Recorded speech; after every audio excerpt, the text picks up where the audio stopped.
yang cukup sulit dengan adanya Sisi di counter abis-abisan dengan anti Sisi dari Digi. Betul. Tapi sekarang dari Geek Farm yang bahkan sebenarnya menjadi sebuah pertanyaan, apakah seluruh crowd control yang mereka miliki mampu mengatasi anti crowd control dari seorang Super Shark? Itu counter index sama -2 loh dari Yes, jadi buat kalian semua, apakah dari tim The Ohio Brothers mampu membawa game ini ke game yang ketiga, atau bahkan Geek Fam Indonesia akan bangkit dari kuburnya langsung menuju ke Lane of Dawn. Oke, we'll see. Kita sudah mulai memasuki Land of Dawn. Apalagi ada pelajaran yang berharga banget nih sebetulnya yang dipetik oleh teman-teman dari tim The Ohio Brothers. Pasca berhadapan dengan Discord lalu ya, bagaimana heavy CC yang dia miliki di counter habis-habisan dengan sosok Sawo yang menggunakan Digi-nya. So, ini yang juga pasti perlu jadi catatan dari teman-teman Geek Fam kita. Sejauh ini ya masih sosok lah ya, untuk pilihan junglernya juga nggak sekontradiktif sebelumnya. Bisa dibilang jauh lebih balance nantinya. Tapi ya, kalau kita notice, nggak bergantung sama Shakor Shark aja juga masih ada possibility untuk The Ohio Brothers bisa lepas dari sisi.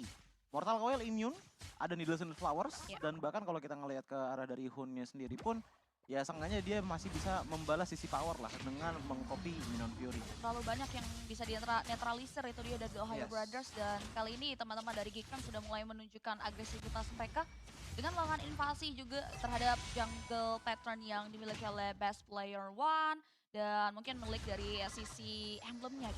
Ya, untuk emblem sendiri yang aku notice ya, yang dibawakan oleh Mark untuk di game kali ini tuh ngambil ke arah Quantum Charge dan juga Tenacity. Menurutku ini juga jadi pilihan yang bagus juga sih. Seenggaknya untuk dari segi defensive power itu masih ada tambahan dari Tenacity dan juga maneuverability yang bisa diambil dengan Quantum Charge untuk melakukan escape mechanism. Apalagi melihat tadi dari arah early game nggak terlalu ditempelkan sama Baloy karena tadi Baloy roamingnya ke arah atas. Ya, dia bakal coba untuk ngebuat dari markinya independen dulu di early seperti yang dibawakan di game sebelumnya. Ini masih item pecahan aja. Kita lihat dari sisi kedua belah god lane juga akan mengutamakan karya power dari attack itemnya. Dan sejauh ini sudah ada tough boots yang terbalut dalam tubuh Baloyski. Dan lihat, aduh mekanik dari Biolo dan juga Luke ya.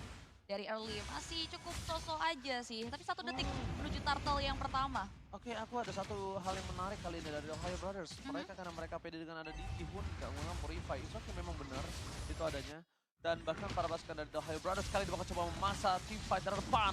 Super Shark hampir saja terkena first blood dan langsung instant pick off terjadi oleh seorang Luke. Meanwhile, juga harus terkick down di sana dengan damage yang sangat kuat.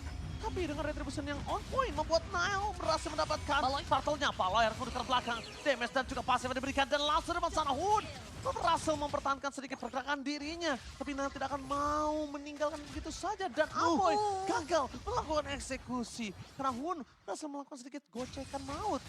Ya, 3 tukar 2, tapi masih ada angin segar dan keuntungan untuk teman-teman dari Geek Fam. Karena bagaimana Turtle tadi masih bisa dioptimalkan dengan di power retribution yang on point dari sosok Nile. Tapi ada Blazing Duet yang nampaknya hanya dikeluarkan untuk melakukan clearing saja. Dan juga mengusir mundur karena Super Shark udah mulai melakukan repetitive move untuk babysit Karezia. Nah, itu lebih ke arah gertakan nggak sih? Itu gertakan karena dari Marky dia tahu dia tersudut. That's why dia harus ngeluarin Blazing Duet. Siapapun yang mendekat dengan stack seperti itu setidaknya akan ada damage tambahan. Dan sebenarnya ngumpulin stack pasif juga kan dari auto alarm yang dimiliki oleh Digi. Itu yang pertama. Yang kedua, yang jadi notice adalah untuk di game kali ini Super Shark itu menggunakan Impurage. Jadi mana emang ada sedikit damage tambahan di arah akhirnya di angka 240. Ya, that's why ada pelajaran yang dipetik di hari lalu. Ya kemarin. Tapi ini ada indikasi bahwa kemungkinan untuk item masih hybrid gitu. Oh lihat Hun, langsung instant pick up terjadi.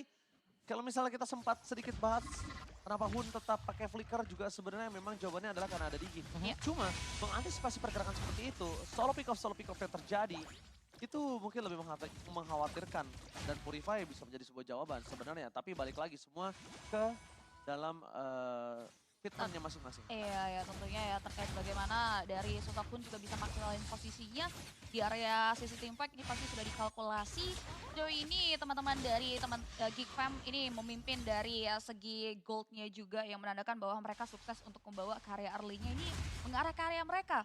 Dan bahkan kalau kita bicara soal Aboy juga mid lane-nya out of nowhere dia udah berhasil ngegerus juga atau bahkan ngeplating terhadap gold shield yang ngebuat dengan 3 poin eliminasi. Aboy masih bisa menjaga posisinya, ada tabungan yang sedang ia emban. Dan kembali kita melihat lagi pertemuan yang cukup intens di area sisi turtle pit namun di area top lane. Mereka membuka Battle transfer terlebih dahulu sebelum mereka berada di fight di arah turtle. Ini agak cukup merugikan untuk para pasukan Ohio Brothers.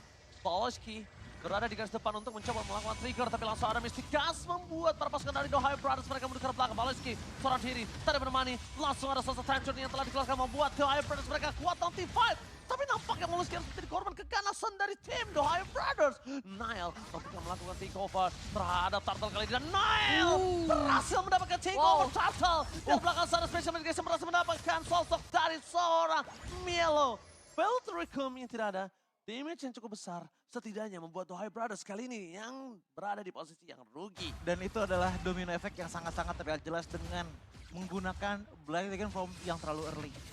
Dengan tidak ada zoning power, otomatis Nile juga masih bisa nyelip masuk dan Retribution terkena dan bahkan Melonya pun tumbang. Dan ini kalau kita ngeliat dari segi item, oke, masih bisa dibilang cukup adil dengan adanya Khalid yang dibawakan oleh Luke. Tapi dari segi bagaimana mau laningnya, itu udah mulai sedikit lah diungguli oleh Luke dengan power early yang ia miliki. Wah boy, menuju ke arah bottom lane nampaknya. Coba untuk melakukan sedikit pressure terhadap sosok dari seorang Zia. Best player one, sadar akan hal itu Cipi.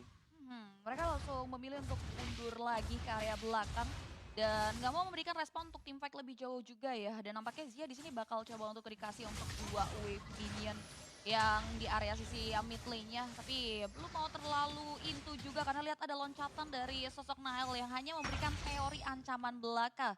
Namun ada Retributions yang nampaknya dibuka oleh Best Player One again. Markinya masih coba untuk cari posisi. Fokus mereka bakal mulai menghancurkan setidaknya ke area satu turret yang dijaga oleh Zia. Marquis safe banget mainnya. Kalau ngomongin dari posisi yang udah terbuka dari tadi, bermain dengan stack yang dia miliki, dia benar-benar main aman, nyaman. Dan ini The Ohio Brothers memang dari Supershark dia belum punya power stack yang cukup tinggi. Apalagi kita tahu Romer dengan item yang cukup lama. Tapi lihat Nile, dia mencari, dia mencoba untuk melakukan trigger terhadap Zia. Agnes of Flower-nya itu selalu terbuka. Yang tandanya Big Farm akan punya chance besar untuk dapetin one-one itu. Tujuh, apalagi patch sebelumnya nih Dose of Flower-nya tuh punya cooldown yang cukup lama.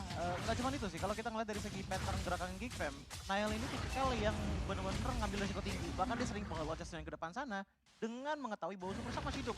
Tapi nampaknya Beltricum berhasil mendapatkan Best Player One. Terlalu damai jalan di depan sana tanpa ada official yang terbuka. Black Tackle Transform juga nggak bisa melakukan cover terhadap sosok Best Player One. Agak cukup polos, tapi nampaknya itu sebuah poin kill yang cukup baik untuk tim Geek Farm. Yang akhirnya mereka mendapatkannya tanpa retribution dan bisa tetap melakukan engagement ekspedisi jungle yang dimiliki oleh The Ohio Brothers. Karena lihat, para buffnya sudah muncul, Cipi dan juga Chojing. Yes, exactly. Ini udah ada keuntungan ya dengan Perfect Turtle yang berhasil diamankan oleh teman-teman dari Geek Fam. Bagaimana kesalahan pilihan jalan dari Best Player One mengarah ke area malapetaka juga. Dan ini self value yang dibahas ketika tidak ada snowball effect yang diamankan oleh Best Player One. Iya, kita bisa melihat bahwa ada sedikit goal gap di angka 600, betul. Tapi yang lebih mahal lagi adalah lihat goal gapnya antara Marky dan juga Zia. Itu udah hampir beda di angka 1000 gold yang dimana untuk team fight potensial yang dibawakan oleh Geek Fam jelas akan lebih sedikit tinggi, apalagi dengan outer turret udah menghilang, makanya udah mulai melebar ke arah jungle area dari The Ohio Brothers juga. Ya, apalagi bicara soal bagaimana momen yang ditunggu untuk Zia bisa terbang, ini bergantung banget dengan bagaimana nantinya adanya Black Dragon Form dan titik fokus team fight dari Geek Fam ini terus mengarah ke area landing dari Zia. Oh, lihat poking yang dilakukan oleh para pasukan dari Geek Farm. Membuat Best Player One sekarang mau tiar belakang. Tapi lihat Melo masih fokus ke arah Aboy dan diselamatkan oleh para pasukan dari tim Geek Farm lainnya. Tapi dibalik itu semua Blazing Drag from Marquez mengacak-acak backline dimiliki dari tim The Ohio Brothers. Langsung ada Lock, Raging Sensor with Flicker berhasil menghujam sosok dari The Ohio Brothers. Tapi tidak bisa terlalu lama. Satu sahabetan aja dapetin satu point kill. Golok yang cukup tajam. Tapi setidaknya dengan kekalahan tim fight yang dimiliki dari Geek Farm, mereka bisa melakukan serangan balik dan jadi setara. Ya, itu perhitungan yang benar-benar bagus banget. Posisinya karena Geek Farm tadi kalah tim fight-nya. Karena ya balik lagi, kalau kita ngelihat ke arah dari Aboy sendiri, dia juga masih belum menyamankan item damage yang benar-benar pure damage gitu loh. Baru ada Glowing One dan juga Enchanted. Jadi, kita bisa melihat bahwa tadi ada Mystic Gas yang sudah keluar, tapi nggak bisa lama-lama dia tahan karena ya bisa bilang emang agak early juga sih keluarnya. Dimana kena reverse time pertama, yang kedua dikejar juga oleh benda tumpul tadi. Yes, ada Black Dragon Taman benda tumpul ya. Betul sekali. Ada kejaran dari sosok Mielo yang ngebuat juga teman-teman dari Geek Fam menjaga perimeter mereka. Sehingga ada satu pengorbanan yang harus dilakukan oleh sosok Luke. Tapi kali ini sudah ada terpantau pergerakan dari Best Player One yang nampaknya udah belum bisa dibilang belum bisa untuk masuk ke area lini pertahanan Lord yang sudah di-poking. Distraction-nya terlalu besar. Ya, Ini dibuka oleh teman-teman dari Geek Fam. Tapi lihat Baldoski buka semua vision yang diberikan oleh Ohio Brothers. Mereka bukan battle transform, tadinya mereka ingin team fight. Mereka mencoba melakukan sedikit reset dan ini dia. Bisa kita bilang sedikit kerugian ketika terlalu terburu-buru. betul. Terlalu terburu-buru. Kenapa aku bisa bilang terlalu terburu-buru? Pertama, ini Lordnya darahnya masih di bawah setengah sedikit. Belum seperempat, waktunya belum team fight. Dan kalau terreset sekalipun, Geek Fam itu tidak terlalu bermasalah. Karena Nail masih cukup kuat di sana dengan lifesteal yang dimiliki. Wow, look, kalau dia kali ini berbeda dengan Mielo, dia punya Raging Sandstorm. Dan dia hampir punya Flicker. Mielo cuma punya Petrify Gaming, that's it. Dan sekarang Paloyski harusnya mencoba untuk melakukan sedikit invasi ke arah depan. Langsung adalah sebuah Menon Fury yang gagal dan membuat para pasukan dari Ohio Brothers membalikan keadaan. Bahkan mereka yang harus kehilangan sosok dari Luka. Lord didapatkan dan mereka harus mundur ke belakang karena kalau tidak Lord ini akan menjadi giveaway dan menjadi sia-sia. Iya, dan bahkan tadi kalau kita lihat dari segi team fight patternnya ya, dari segi item sih udah ada glowing one gitu loh dibawakan oleh Aboy. Cuman emang tadi pergerakan dari Luke adalah untuk bisa menyelamatkan ke arah dari matinya. Karena dia tadi bisa dibilang ngebuka BMI agak terlalu kedepanan. Benar-benar persis banget di depan Lord, jadi kalaupun emang dia pulang masih ada chance yang sangat besar bahwa dia bisa terpick off. Makanya dia loncat duluan ke depan sana. Panas, Bloknya. Kamehameha. Teori Yang ancaman. diberikan oleh seorang Aboy. Tapi kayaknya dengan para pasukan dari Ohio Brothers yang tidak ada tumbang sama sekali, ini mereka masih cukup kuat untuk bisa melakukan cover terhadap turret di arah mid ataupun cover terhadap bottom lane. Ini bolak-balik masuk ke dalam rumput tiba-tiba ada kelinci jahat.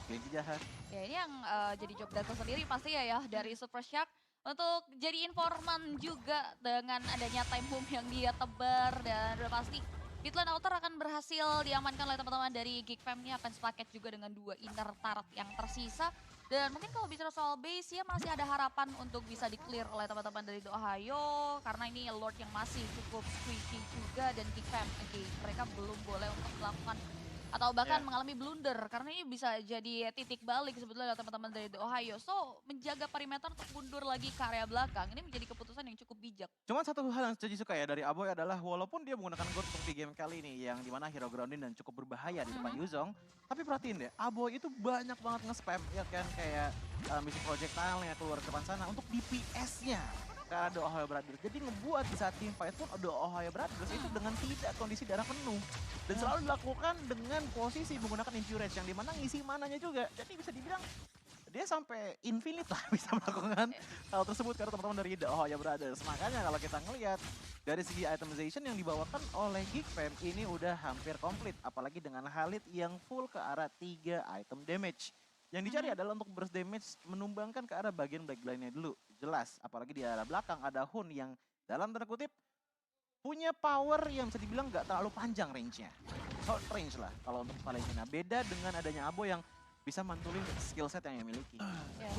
DBS receive yang bukan tanpa alasan Baloyski selalu membuka badannya. Ya, dia Bahkan tipikal Baloyski dia oke mati 3, mati 4, mati 5, as long timnya menang team fight, as long objektifnya dia menang. makanan dari Digi dia tadi di Iya, iya. Benar banget, dan yang paling menariknya di sini yang aku suka juga posisi dari Nail sih, yang dimana kalkulasi dia untuk Pelt Reply, yang dia ngebuka ke area special migrasinya juga selalu penuh perhitungan. Ya dia akan menunggu terkait bagaimana nanti Baloy yang memang tadi kita ada lihat juga. Dan sebagai penerima damage terbesar ketika dapetin momen yang tepat, pastinya Nail nanti akan memberikan follow up ya cantik dan juga dari sosok Marky. Dan sejauh ini kita lihat ini masih tarik ulur aja, dan dengan ketertinggalan gold tidak membuat Daoyo gentar begitu saja. Mereka masih coba untuk mau memantapkan diri, melakukan counter initiate nantinya di perebutan turtle yang kedua. Dimana ini turtle yang sudah mulai kembali juga dipancing dari arah kedua belah jungler. Tapi yang pasti ini letupan dari time boomnya ini udah mulai harus diwaspadai juga. Itu satu Mystic Projectile aja udah setengah darah loh ke Super Shark. Iya. Apalagi kalau misalnya Marky tiba-tiba masuk ke dalam, itu kan berbahaya. Dan Marky akan bisa loncat juga balik ke belakang karena dia punya Purify. Dan dengan adanya Lord yang udah coba dipancing kembali, Geek Fam kayaknya punya power dari segi team fight. Karena Luke udah berada di garis depan dan bersama Marky udah punya dengan stacknya Joji. Iya, dan bahkan melihat bagaimana dari The Ohio Brothers ini sebenarnya lebih karena nyari momentum. Mielo kembali dengan posisi yang terlalu terburu-buru. Lord masih bisa di-reset. Apakah para pasukan dari The Ohio Brothers mampukah mereka mempertahankan Lord tidak seperti ini? Karena lihat Hunnya berada di posisi tidak cukup baik dan Marky berani sekali untuk melakukan sedikit aksi tambahan dan Requiem, best player water takedown. Decisionnya sangat matang dari seorang Nile, berhasil mendapatkan 1 point kill dengan tidak ada retribution. The Ohio Brothers kali ini kehilangan Lord bersama dengan manajemen wave yang tidak baik. Di top, di bottom, terdorong secara bersamaan. Yes, dan bagaimana ternyata dengan dibukanya terlalu dini Black Dragon Form yang tidak bisa dikombine dengan area Petrify yang dimiliki oleh Milo menjadi ancaman. Dan serta adanya pergerakan kembali dari Nile dengan Spatial Migration yang membuat Retribution Lord ini akan mengancam 3 base pertahanan dari teman-teman dari The Ohio Brothers. Ini mereka minim high ground defender loh. Minim high ground defender, bahkan Super Sharp mengeluarkan flickernya dan ter-take down oleh Luke. Luke memaksa dengan flickernya, golok tertajam dari Indonesia dan Luke berhasil menumbang Super Shark. 3 base turret terpecah dengan sangat bebas membuat Lord masuk ke dalam base. The Ohio Brothers berada dalam bencana. Pasukan The Ohio Brothers kali ini mereka terdorong dan sedikit demi sedikit mereka bakal coba dihabisi dengan force yang mereka miliki. Dan blended right from Marquez berhasil mencegah backline, fokus ke base-nya. Zia, one last man standing. Ini bencana, Geek Farm from Indonesia bangkit dari kubur dan mendapatkan kemenangan 2 poin tanpa lawan. Clean sweep for sure berhasil dimantapkan oleh pemain-pemain dari Geek Fam. Bagaimana mereka mengamuk dan tidak memberikan lawannya nafas di 2 game pertandingan.